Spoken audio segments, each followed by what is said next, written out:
Hello students, NS तथा GM classes में आपका स्वागत है। इससे पहले वाली क्लास में हमने जो 10वां चैप्टर चला रखा था उसमें आपके पास में जो लास्ट टॉपिक था वो टॉपिक था आपके पास में प्रत्यावर्ती धारा का औसत मान। तो प्रत्यावर्ती धारा का औसत मान किसे कहते हैं वो मैंने समझा दिया था और उसका मान भी हमने निकाल लिया था। और क्या मान आया था आपके पास में? आई एवरेज बराबर कितना आया था? 0 आया था। आई एवरेज बराबर कितना आया था? 0 आया था। इसलिए हम कह सकते हैं कि एक संपूर्ण चक्कर के अंदर प्रत्यावर्ती धारा का जो औसत मान होता है वो कितना होता है? 0 होता है। और इसको सिद्ध करने के लिए हमने आधे धनात्मक भाग के लिए प्रत्यावर्ती धारा का औसत मान निकाला था, फिर आधे ऋणात्मक भाग के लिए क्या निकाला था? प्रत्यावर्ती धारा का औसत मान निकाला था। और दोनों को जब जोड़ा था तो आपके पास में जो औसत मान प्राप्त हुआ था, आई एवरेज बराबर कितना प्राप्त हुआ था? 0 प्राप्त हुआ था। इसलिए आपके पास में प्रत्यावर्ती धारा का जो औसत मान होता है कितना होता है? 0 होता है। तो अब इससे अगले वाला जो टॉपिक है वो है आपके पास में प्रत्यावर्ती धारा का वर्ग माध्य मूल मान RMS। क्या होगा आपके पास में? Root means square. तो क्या होगा? वर्ग माध्य मूल मान। तो हम कैसे निकालेंगे? सबसे पहले इसकी डेफिनेशन सुनना कि प्रत्यावर्ती धारा का वर्ग माध्य मूल मान किसे कहते हैं। तो एक संपूर्ण चक्कर के अंदर प्रत्यावर्ती धारा के तात्क्षणिक मान का वर्ग के जो तात्क्षणिक मान है उसके वर्ग के माध्य मान वर्ग करेंगे उसका, फिर उसका क्या निकालेंगे? माध्य मान निकालेंगे।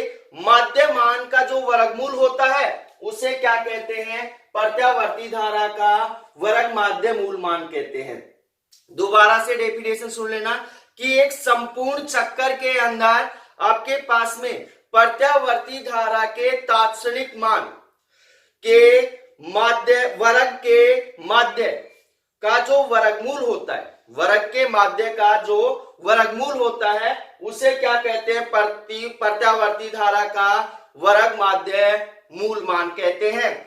तो आपके पास में प्रत्यावर्ती धारा के एक संपूर्ण चक्कर के अंदर जो उसका माध्य मान होता है, क्या होता है? माध्य मान। तो आपके पास में क्या होगा? IRMS बराबर क्या हो जाएगा आपके पास में? यहां होगा अंडर रूट, क्या हो जाएगा आपके पास? समाकलन 0 से t और क्या हो जाएगा? I और a dt। I का क्या होगा? स्क्वायर होगा बटे कितना हो जाएगा आपके पास? समाकलन 0 से t और a dt। तो यहां पे ध्यान देना, ये समीकरण हमें क्या बताना चाह रहा है कि प्रत्यावर्ती धारा के एक संपूर्ण चक्कर के अंदर तात्क्षणिक धारा के मान का वर्ग कितना हो गया? आई स्क्वायर के माध्य मान कितना हो गया? समाकलन 0 से t आई स्क्वायर dt बटे कितना हो गया? समाकलन 0 से t और dt का जो वर्गमूल होता है उसे क्या कहते हैं? प्रत्यावर्ती धारा का वर्ग माध्य मूल मान कहते हैं। अब आपके पास में यहाँ पे जो समीकरण आया है ये समीकरण किसको प्रदर्शित कर रहा है? वर्ग माध्य मूल मान को क्या कर रहा है? प्रदर्शित कर रहा है। अब हम जानते हैं कि प्रत्यावर्ती धारा का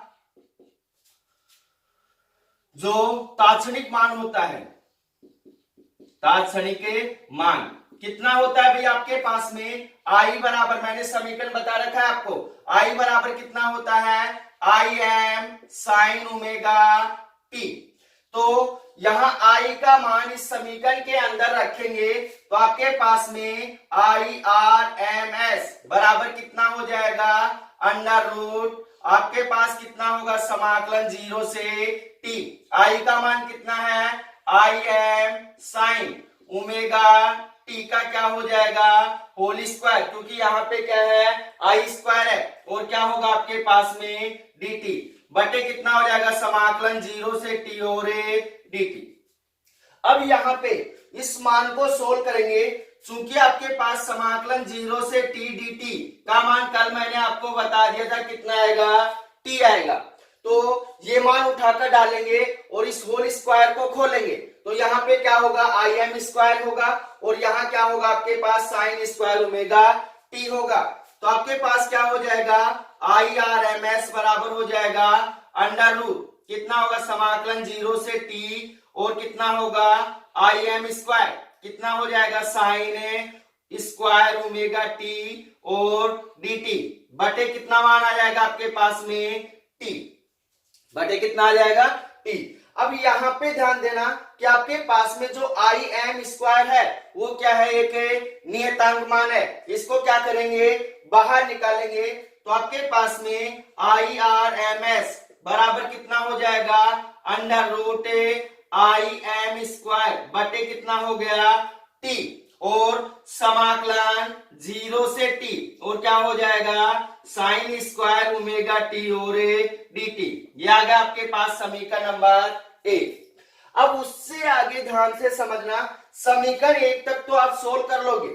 अब आपके पास यहाँ पे क्या आ रहा है, साइन स्क्वायर ओमेगा और कितना आ रहा है टी डी टी आ रहा है। तो अब इससे आगे साइन स्क्वायर ओमेगा टी का समाकलन क्या होगा, तो साइन स्क्वायर को हम किस में बदलेंगे, थीटा के रूप में लेके आएंगे। किसके रूप में लेके आएंगे, थीटा के रूप में लेके आएंगे, इसको स्क्वायर में नहीं रखेंगे। तो हम जानते हैं, यहां पे लिखेंगे, हम जानते हैं कि आपके पास में cos two theta, cos two theta, cos two theta बराबर आपके पास में एक सूत्र होता है, क्या होता है आपके पास में 1 माइनस में 2 sine square theta, 1 minus 2 sine square theta. और इसका जो दूसरा सूत्र होता है वो होता है आपके पास में 2 कोस स्क्वायर थीटा माइनस 1। और इसका जो तीसरा सूत्र होता है वो होता है आपके पास कोस स्क्वायर थीटा माइनस में साइन स्क्वायर थीटा। तो इन तीनों सूत्रों को हम क्या करेंगे, याद रखेंगे कि आपके पास में कोस 2 थीटा बराबर कितना होता है आपके पास 1 minus 2 sine square theta, 2 cos square theta minus 1 cos square theta minus sine square theta. अब आपके पास यहाँ पे कौन सा मान आ रहा है, साइन स्क्वायर ओमेगा टी आ रहा है। तो थीटा के स्थान पर कितना है, ओमेगा टी है, थीटा के स्थान पर कितना है, ओमेगा टी है। तो आपके पास में कोस 2 ओमेगा टी बराबर कितना हो जाएगा 1 माइनस में 2 साइन स्क्वायर और कितना होगा ओमेगा टी होगा, कितना होगा 1 minus 2 sign square omega T, क्योंकि यहाँ पे थीटा के स्थान पर क्या है, ओमेगा टी है। तो यहाँ 1 को इस साइड भेजेंगे तो किसका होगा, माइनस का होगा। तो क्या होगा आपके पास 2 कोस 2 ओमेगा टी माइनस 1 बराबर कितना हो जाएगा -2 साइन स्क्वायर ओमेगा टी। अब माइनस को भी इस साइड भेजेंगे तो कोस 2 ओमेगा टी किसका होगा, माइनस का होगा, और जो -1 है वो किसका हो जाएगा, प्लस का हो जाएगा। तो यहाँ पे कितना होगा 1 प्लस में 1 माइनस में कितना होगा कोस 2 ओमेगा टी बराबर कितना हो गया 2 साइन स्क्वायर ओमेगा टी। हमें मान किसका चाहिए, साइन स्क्वायर ओमेगा टी का चाहिए। तो 2 को क्या करेंगे, इस साइड भेज देंगे तो आपके पास यहाँ पे साइन स्क्वायर ओमेगा टी बराबर कितना हो गया आपके पास में 1 माइनस में कोस 2 ओमेगा टी और कितना हो गया बटे 2, क्योंकि 2 को इस साइड भेजेंगे, इस साइड गुणा में, इस साइड जाएगा, किस में जाएगा, भाग में जाएगा। तो आपके पास साइन स्क्वायर ओमेगा टी बराबर कितना हो गया 1 माइनस कोस 2 ओमेगा टी बटे कितना हो गया 2 हो गया। तो साइन स्क्वायर ओमेगा टी का मान समीकरण 1 के अंदर रखेंगे। तो यहां लिखेंगे समीकरण 1 से क्या मान होगा भाई आपके पास में, यहां पे ध्यान देना आई आर एम एस बराबर कितना हो जाएगा under root I M square बटे कितना हो गया टी, समाकलन 0 से टी।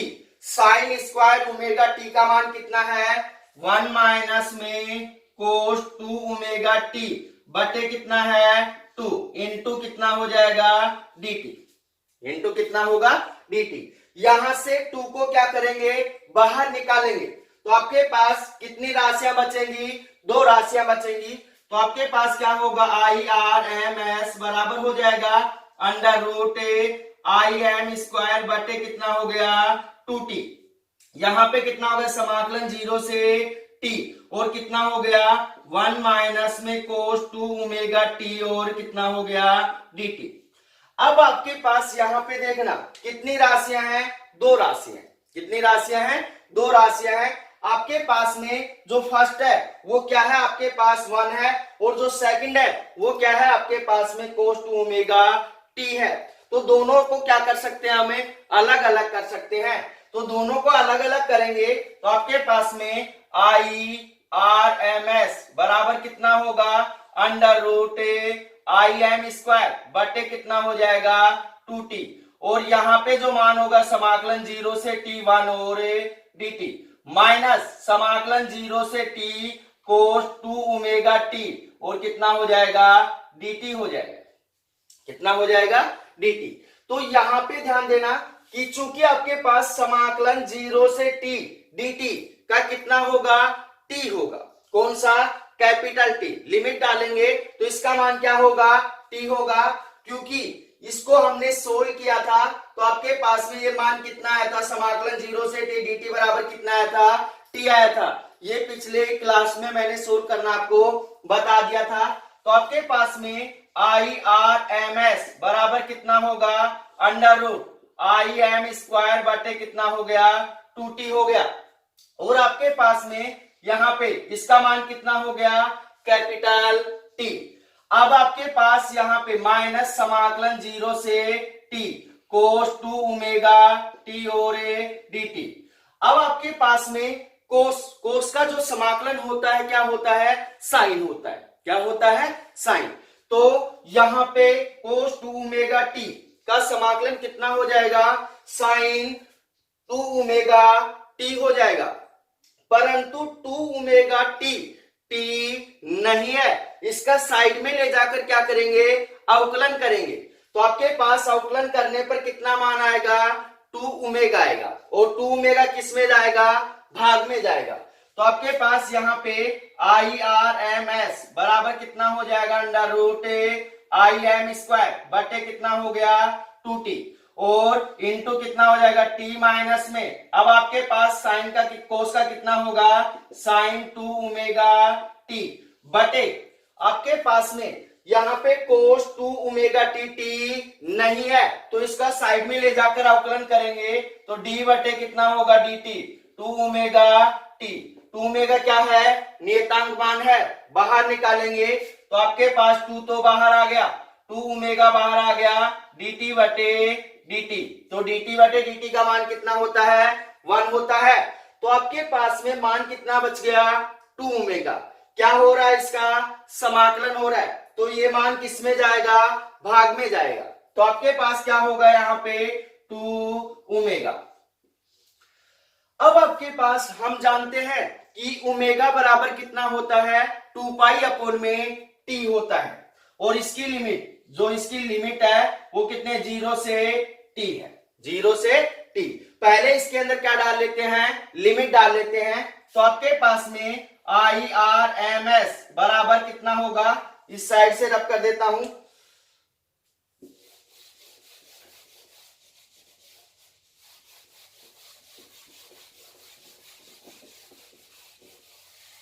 तो यहां पे लिख रहा हूं आई आर एम एस बराबर आपके पास क्या मान होगा under root I M square बटे कितना हो गया 2t हो गया और आपके पास यहां हो गया t। अब इसके अंदर लिमिट डालेंगे, इसकी लिमिट तो हम डाल चुके हैं पहले, इसकी लिमिट डालेंगे तो पहले क्या डालेंगे, ऊपर वाली लिमिट t है माइनस नीचे वाली लिमिट कितनी है 0 है तो डालेंगे तो आपके पास क्या होगा माइनस से यहां होगा आपके पास में साइन 2 ओमेगा t बटे कितना हो जाएगा 2 ओमेगा। फिर बाहर क्या है माइनस है और माइनस किससे आएगा, लिमिट से आएगा। माइनस माइनस क्या हो जाएगा, प्लस हो जाएगा। क्या हो जाएगा, प्लस हो जाएगा। तो आपके पास क्या होगा साइन 2 ओमेगा इंटू क्या है लिमिट 0 बटे कितना हो जाएगा 2 ओमेगा हो जाएगा। और आपके पास साइन जीरो का मान कितना होता है, 0 होता है। तो ये पूरा मान क्या हो जाएगा, 0 हो जाएगा। तो यहाँ पे लिख रहा हूं चूंकि साइन 0 बराबर कितना होता है, 0 होता है, इसलिए आपके पास ये जो पूरा मान है ये क्या हो जाएगा, 0 हो जाएगा। तो आपके पास क्या मान बच गया, आई आर एम एस बराबर कितना हो गया, under root I M square बटे कितना हो गया, 2t। और आपके पास क्या मान बच गया, t माइनस में साइन 2 ओमेगा t बटे कितना हो गया, 2 ओमेगा। अब उससे आगे ध्यान से समझना कि हम जानते हैं कि ओमेगा बराबर कितना होता है, ओमेगा बराबर होता है 2 पाई अपॉन में टी होता है, 2 पाई अपॉन में टी। तो आपके पास में ओमेगा का मान क्या डालेंगे, 2 पाई अपॉन में टी डालेंगे। तो आपके पास में आई आर एम एस बराबर कितना हो जाएगा, under root I M square बटे कितना हो गया, 2t हो गया। आई एम स्क्वायर बटे कितना हो गया, 2t हो गया। और इनटू आपके पास कितना हो गया, t माइनस में साइन 2 इंटू ओमेगा का मान कितना है, 2 पाई अपॉन में टी इंटू टी बटे कितना हो जाएगा, 2 ओमेगा। यहाँ पे भी ओमेगा का मान डालना चाहते हो तो डाल दो, नहीं डालना चाहते हो तो ओमेगा का ओमेगा ही रख दो। अब t से t क्या हो गया, कैंसिल हो गया, 2 मल्टीप्लाई 2 कितना हो गया, 4। तो आपके पास में यहाँ पे आई आर एम एस बराबर कितना हो जाएगा, under root I M square बटे कितना हो गया, 2t हो गया। और क्या होगा आपके पास में, t माइनस में कितना होगा, साइन 4 पाई बटे कितना हो गया, 2 ओमेगा। अब यहाँ पे ध्यान देना भाई, जो साइन 4 पाई है उसका मान कितना होता है, 0 होता है। तो यहां लिखेंगे चूंकि साइन 4 पाई बराबर कितना होता है, 0 होता है। तो साइन 4 पाई का मान यहां डालेंगे तो ये पूरा मान ही क्या हो जाएगा, 0 हो जाएगा। क्या हो जाएगा, 0 हो जाएगा। तो आपके पास में आई आर एम एस बराबर कितना हो गया, under root I M square बटे कितना हो गया, 2t इंटू यहाँ पे मान कितना बच गया, t। अब t से t क्या हो गया, कैंसिल हो गया, t से t क्या हो गया, कैंसिल हो गया। तो मान क्या बच गया आपके पास में, जो मान बचा है आपके पास में आई आर एम एस बराबर हो जाएगा आपके पास में under root I M square बटे कितना हो जाएगा, 2 बटे कितना हो गया, 2। अब यहां पे ध्यान देना, आई एम स्क्वायर परंतु 2 का स्क्वायर नहीं है, तो यहां से अंडरूट हटाएंगे तो आपके पास में अंडरूट से बाहर क्या आएगा, आई एम आएगा, परंतु बटे में क्या बचेगा, अंडर रूट 2 बचेगा। तो आपके पास क्या हो जाएगा, आई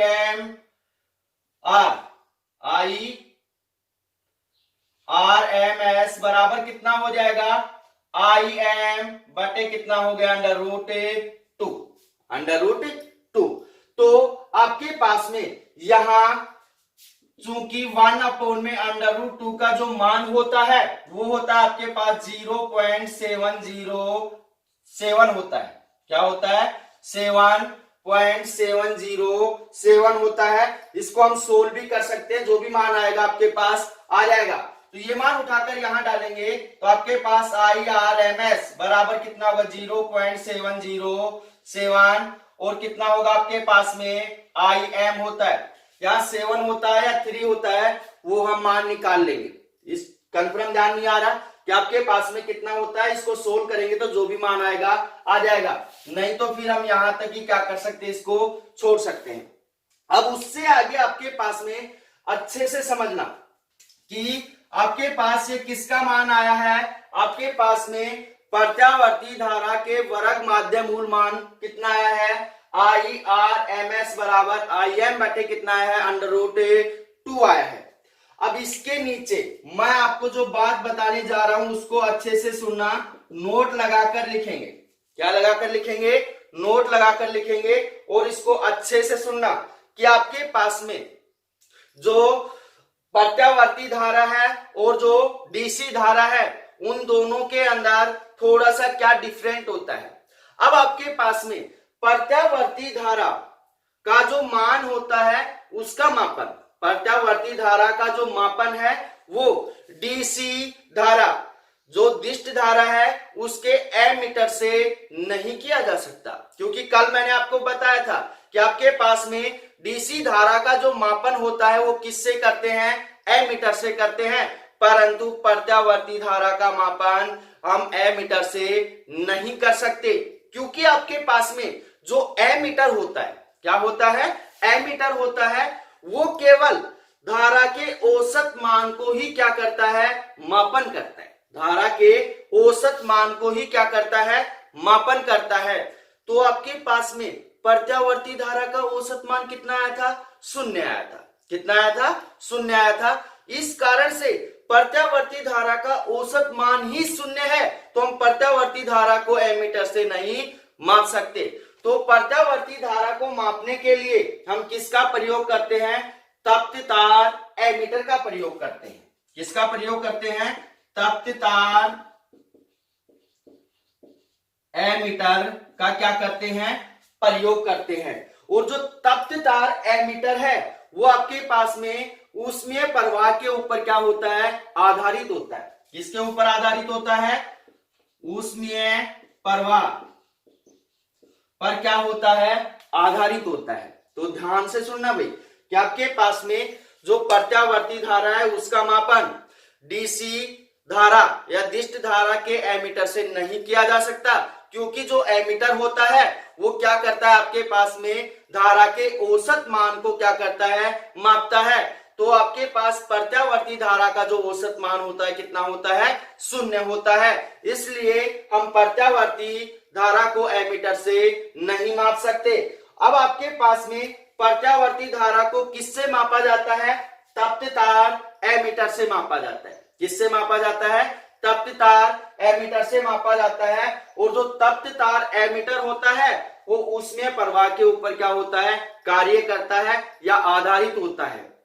तो यहां पे ध्यान रखना भाई, तो क्योंकि कई बार क्वेश्चन पूछा जाता है क्या प्रत्यावर्ती धारा को एमीटर से मापा जा सकता है, समझाइए। तो नहीं, क्योंकि आपके पास में प्रत्यावर्ती धारा का औसत मान कितना होता है, 0 होता है। और जो एमीटर है वो आपके पास क्या करता है, औसत मान को ही मापता है। तो इसका औसत मान कितना होता है, 0 होता है। तो ये हो गया आपके पास में प्रत्यावर्ती धारा का वर्ग माध्य मूल मान। अब इसी प्रकार अगर आपको बोल दिया जाए कि प्रत्यावर्ती वोल्टता का वर्ग माध्य मूल मान क्या होगा, तो हम यहाँ पे लिख सकते हैं, जैसे अभी हमने सोल्व किया था वहां पे आपके पास क्या था, आई स्क्वायर था, फिर क्या हो जाएगा, वी स्क्वायर हो जाएगा। तो यहां पे लिख रहा हूं मैं, इसी प्रकार प्रत्यावर्ती वोल्टता का वर्ग माध्य मूल मान, वर्ग माध्य मूल मान कितना होगा भाई, आपके पास में प्रत्यावर्ती धारा का वर्ग माध्य मूल मान कितना है, आई आर एम एस बराबर कितना है, आई एम बटे कितना है, √2 आया है। तो आपके पास वहां हो जाएगा वी आर एम एस बराबर कितना होगा, वी एम बटे कितना हो जाएगा, √2 हो जाएगा। वी एम बटे कितना हो जाएगा, √2 हो जाएगा। यहां पे बस इतना ही अंतर है। सोल्व करना चाहो तो इसी प्रकार से क्या कर सकते हैं, सोल्व कर सकते हैं। सेम डेरिवेशन होगा इसका, क्या होगा, सेम डेरिवेशन होगा। या फिर इसको हम लिख सकते हैं इसी प्रकार प्रत्यावर्ती वोल्टता का वर्ग माध्य मूल मान Vrms बराबर कितना होगा, Vm बटे कितना होगा, √2 होगा। अब इसके अंदर जो महत्वपूर्ण बात है वो क्या है, उसको अच्छे से समझना कि आपके पास में समान वोल्टता की जो प्रत्यावर्ती धारा होती है, समान वोल्टता की जो प्रत्यावर्ती धारा होती है वो समान वोल्टता की दिष्ट धारा से अधिक खतरनाक होती है। क्या होती है, अधिक खतरनाक होती है। आपके पास में एक क्या है, प्रत्यावर्ती धारा है, उसकी वोल्टता, और उसी के समान दिष्ट धारा क्या है, उसकी वोल्टता। तो दोनों के मध्य आपके पास में जो कौन सी है, प्रत्यावर्ती धारा है, वो क्या होती है, अधिक खतरनाक होती है। क्यों होती है, इसका रीजन अभी हम समझेंगे। तो अच्छे से समझना रीजन, क्योंकि कई बार क्वेश्चन पूछा जाता है कि आपके पास में जो प्रत्यावर्ती धारा है वो दिष्ट धारा से अधिक खतरनाक क्यों होती है, कारण समझाइए, कारण समझाइए। तो आपके पास यहाँ पे ध्यान देना, कारण क्या होगा। अब आपके पास में हमारे घरों के अंदर जो प्रत्यावर्ती धारा आती है वो कितने वोल्ट की होती है, 220 वोल्ट की होती है। कितने वोल्ट की होती है, 220 वोल्ट की होती है। तो आपके पास में VRMS बराबर कितना होता है, 220 वोल्ट होता है। कितना होता है, 220 वोल्ट होता है। अब हम जानते हैं कि VRMS प्रत्यावर्ती धारा का, प्रत्यावर्ती वोल्टता का वर्ग माध्य मूल मान कितना होता है आपके पास में, VRMS बराबर होता है VM बटे कितना होता है आपके पास में, √2 होता है। VM बटे कितना होता है, √2 होता है। तो आपके पास में इस √2 को इस साइड भेजेंगे, VM बराबर कितना हो गया आपके पास में, √2 VRMS। तो VRMS का मान कितना दे रखा है, 220 वोल्ट दे रखा है। तो आपके पास VM बराबर कितना हो जाएगा, √2 मल्टीप्लाई कितना हो जाएगा, 220। दोनों को सोल्व करेंगे तो आपके पास VM बराबर कितना हो गया, 311 वोल्ट। कितना हो गया, 311 वोल्ट। तो यहां पे ध्यान देना कि आपके पास में प्रत्यावर्ती धारा का जो शिखर मान है, अधिकतम जो मान है वो कितना है, 311 वोल्ट होता है। इस कारण से आपके पास में जो प्रत्यावर्ती धारा है वो दिष्ट धारा से क्या होती है, अधिक खतरनाक होती है, क्योंकि इसका शिखर मान क्या है, बहुत अधिक है। और अधिक होने के कारण ये क्या होती है, दिष्ट धारा से अधिक खतरनाक होती है। तो इसको ध्यान रखना भाई। अब अगला जो टॉपिक आपके पास में वो है आपके पास प्रत्यावर्ती धारा की विशेषताएं। तो या प्रत्यावर्ती वोल्टता की विशेषताएं एक ही बात है, अच्छे से समझना टॉपिक को। टॉपिक आपके पास में प्रत्यावर्ती वोल्टता की विशेषताएं।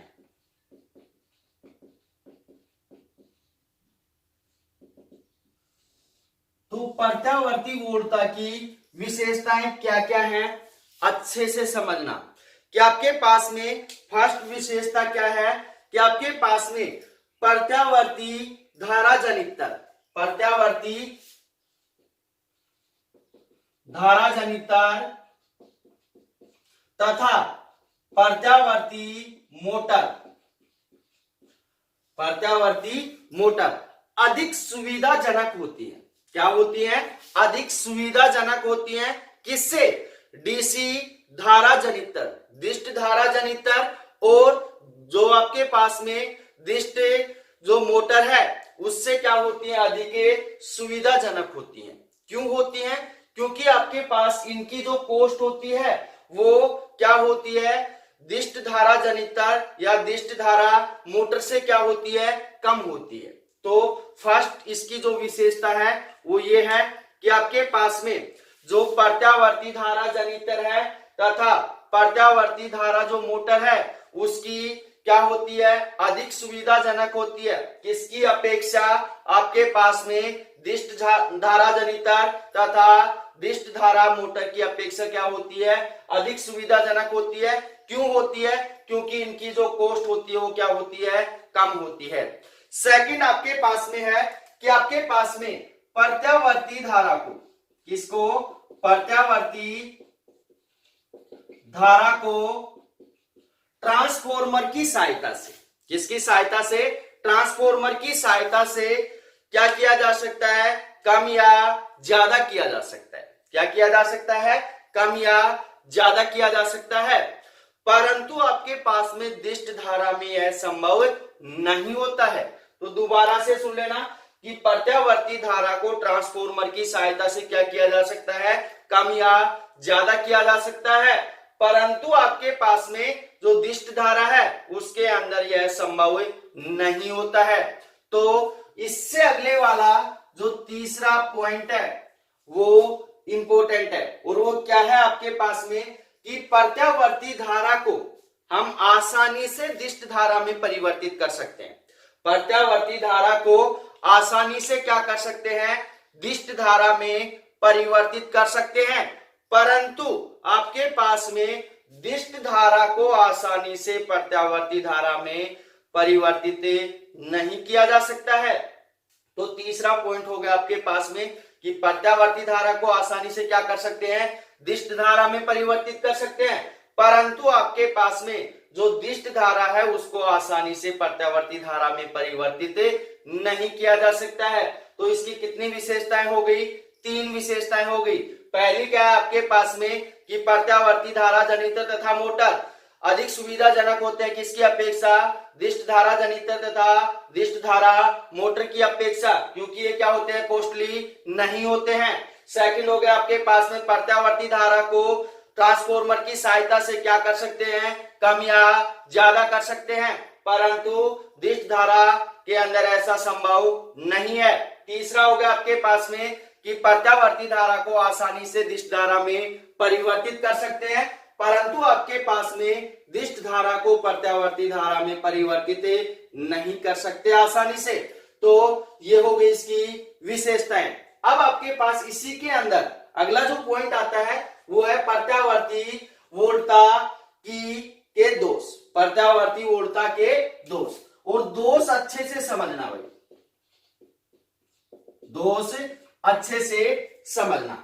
तो एक दोष तो मैंने पहले अभी सिद्ध करके आपको बता ही दिया है कि आपके पास में पहला दोष क्या है कि जो प्रत्यावर्ती वोल्टता होती है वो प्रत्यावर्ती दिष्ट जो वोल्टता है उससे क्या होती है, अधिक खतरनाक होती है। तो हम इसको ऐसे भी बोल सकते हैं कि जो आपके पास में प्रत्यावर्ती धारा होती है वो दिष्ट धारा से क्या होती है, अधिक खतरनाक होती है। क्यों होती है, क्योंकि उसका जो शिखर मान होता है वो क्या होता है, अधिकतम होता है। क्या होता है, अधिकतम होता है। तो पहला दोष आपको समझ में आ गया होगा, क्योंकि इसको मैंने अभी सिद्ध करके बता दिया था कि आपके पास में प्रत्यावर्ती जो वोल्ट धारा है या वोल्टता है वो आपके पास में दिष्ट धारा या वोल्टता से क्या होती है, अधिक खतरनाक होती है। उससे आगे आपके पास में जो पॉइंट है उसको अच्छे से समझना, उसको अच्छे से समझना। अब आपके पास में जो प्रत्यावर्ती धारा होती है, जो प्रत्यावर्ती धारा होती है वो चालक तार की सतह के ऊपर क्या होती है, प्रवाहित होती है।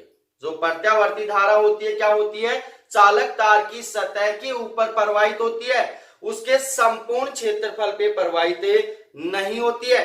परंतु जो दिष्ट धारा होती है वो क्या होती है, उस चालक तार के संपूर्ण अनुप्रस्थ क्षेत्रफल के ऊपर क्या होती है, प्रवाहित होती है। तो अच्छे से समझना कि जो प्रत्यावर्ती धारा है वो चालक तार की सतह के ऊपर क्या होती है, प्रवाहित होती है, परंतु जो दिष्ट धारा है वो चालक तार के संपूर्ण क्षेत्रफल के ऊपर क्या होती है, प्रवाहित होती है। तो आपके पास में यहाँ पे चालक तार की सतह के ऊपर प्रवाहित होने के कारण प्रत्यावर्ती धारा को एक स्थान से दूसरे स्थान तक ले जाने के लिए, एक स्थान से दूसरे स्थान तक ले जाने के लिए काफी सारे बारीक बारीक तारों को मिलाकर प्रयोग में लिया जाता है। तो प्रत्यावर्ती धारा को एक स्थान से दूसरे स्थान तक ले जाने के लिए क्या करते हैं, काफी सारे बारीक बारीक तारों को मिलाकर क्या करते हैं, प्रयोग में लेते हैं। तो क्यों लेते हैं, क्योंकि जो धारा है प्रत्यावर्ती धारा है वो क्या होता है, चालक तार की सतह के ऊपर ही प्रवाहित होती है। अब आपके पास में जो प्रत्यावर्ती धारा है वो चालक तार की सतह के ऊपर क्या होती है, प्रवाहित होती है। तो इस प्रभाव को क्या कहते हैं, त्वचायिक प्रभाव कहते हैं। क्या कहते हैं, त्वचायिक प्रभाव कहते हैं। क्या कहते हैं, त्वचायिक प्रभाव। तो कई बार पूछ लिया जाता है त्वचायिक प्रभाव क्या है, तो यहां पे आप सारांश लिख सकते हैं कि आपके पास में प्रत्यावर्ती धारा चालक तार की सतह के ऊपर क्या होती है, प्रवाहित होती है। तो इस प्रभाव को क्या कहते हैं, त्वचायिक प्रभाव कहते हैं। तो ये हो गया आपके पास में इसके दोष। इसकी विशेषताएं बता दी और इसके दोष बता दिए। तो इनके अंदर किसी को कोई प्रॉब्लम है तो आप बता सकते हैं। तो मिलते हैं अगली क्लास में। अगर किसी भैया बहना को किसी भी टॉपिक में कोई प्रॉब्लम है तो आप कमेंट्स करके बता सकते हो, उसका सॉल्यूशन आपको मिल जाएगा। सब्र रखना पड़ेगा, सॉल्यूशन आपको मिल जाएगा। तो आपके पास में जो ये टॉपिक आज पढ़ाए हैं, इन टॉपिकों को अच्छे से कवर करना, क्योंकि ये टॉपिक आपको अच्छे से समझ में आएंगे तभी हम अगली क्लास में अच्छे से टॉपिक आपको समझा पाएंगे, अन्यथा आपको अगली क्लास वाले टॉपिक आपको समझ में नहीं आएंगे। तो मिलते हैं छोटे से ब्रेक के बाद। धन्यवाद।